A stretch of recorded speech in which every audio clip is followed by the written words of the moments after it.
All right, so we're back at this patio fire pit project that we just did. And Liz, why don't you talk a little bit about your paver selection here? Yeah, when you're doing a patio that's got some scale to it, quite a bigger square footage, you want to pick a paver that's got a little bit, more visual weight to it. So it's got a lot of big pieces, not a lot of little pieces. Right, so this is what they call paver slabs, and each piece is just a little bit bigger, a little bit weightier, especially if you're going to be putting furniture on a patio like this. Because there's bigger pieces, there's less seams. So if you've got some patio chairs out here, that they're going to tend to rock and move less, just a little bit more stable. Right, and I like the color too. Very Yeah. natural. Yeah.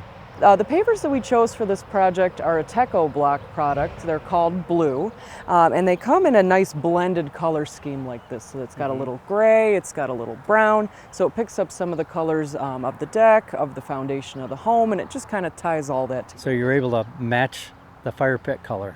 Yeah, that's one of the things we love about Techo-Bloc is this is the Valencia fire pit, and it comes in the same color scheme blends as the pavers, so it matches seamlessly. And tell me a little bit more about this fire pit. Well, in the fire pit, we've got a steel ring, which is going to help protect the edge of those cap blocks over time. And I also wanted to point out that this pit is built down into the base of the patio. It's not just sitting on top of the paver. So we got good drainage underneath it.